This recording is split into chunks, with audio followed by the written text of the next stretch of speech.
she'll come with me, a girl like you. Too many things I do not care for. The one thing that I adore is a girl like you.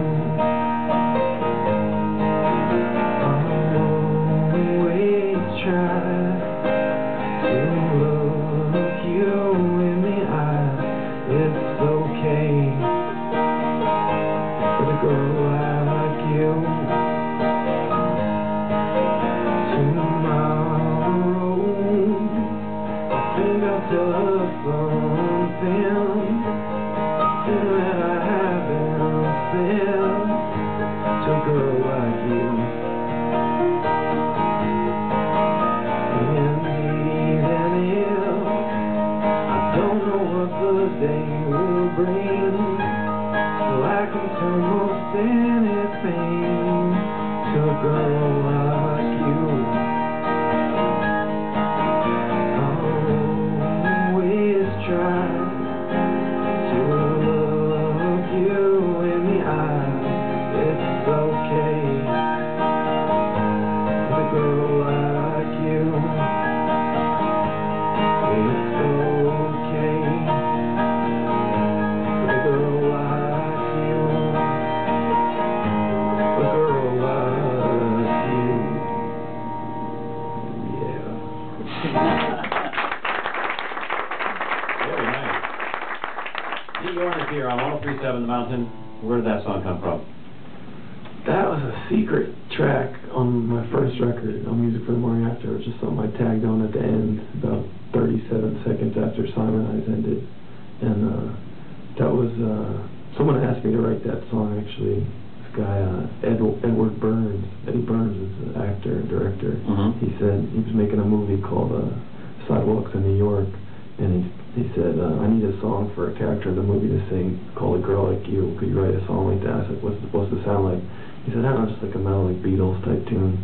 And so I sat down and I said, what color eyes has she got? He said, she's got green eyes. So I wrote that song. Wow. So just that one detail about how she looks is enough to kind of set you off on a path. That one, yeah, that whole thing was written in like 2 minutes. I wrote it really fast.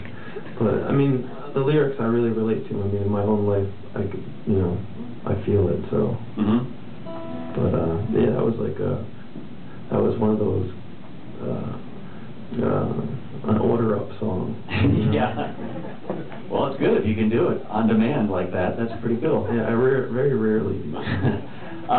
You know, I think when Music for the Morning After first appeared, maybe people put you in that sort of, you know, like singer-songwriter category, but if anybody has ever seen you, you can rock it pretty vigorously in your live shows. And I saw somewhere that you were into some pretty rockin' bands as a kid, like, you know, Skid Row and Iron Maiden, and oh, there we go, right there. Yeah.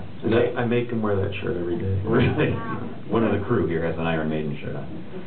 Is that true? He's a fellow. Yeah, I'm like early on. You know, I was the youngest in my family, so my older brothers would have their friends over in the basement. They'd be rocking out to Maiden and Priest. And, you know, I'd be like 6 years old, and just, you know, just going off like British Steel. And there was a live record called Unleashed in the East that Judas Priest had. That was like my favorite thing ever. Nice. So when you were contemplating a career in music, did you ever think that would be the direction you would go? Well, I didn't play instruments when I was into them at that point, so I didn't like learn guitar because I wanted to be a shredder or something like that. Yeah. It was, you know, I did start playing drums when I was kind of into that stuff. But when I learned guitar when I was like 13, I'd always loved that stuff, but I moved on. I got into other things like Smiths and R.E.M. and The Cure, like, you know, that kind of new wavy post-punk stuff. And so that was like, I remember I wanted to be able to play guitar like Johnny Marr, so I was like obsessed with that. So that came out in my style, I think. And looking to the future, your album Back and Forth is out now, and you're going to release another album in a month, which is duets with Scarlett Johansson. And it's called Breakup.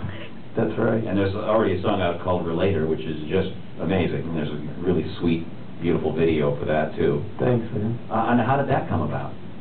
I made that project a couple years ago. At this point, excuse my scratchiness. I was still promoting Nightcrawler. I was on tour. It was like 2006, and I went home for Christmas break. I had like about a month off before I'd go back out on tour. And I was just feeling super restless, and I just had this weird idea I wanted to make a duets record. And I just thought, the concept I had in mind, I thought that Scarlett would be good for it. I didn't know if she could sing or nothing. I just took a shot. I don't even think it even mattered. I just thought that for this type of record that I was trying to make, I just thought her kind of personality would be the most important thing. Were you friends with her? Yeah, I knew her. Yeah.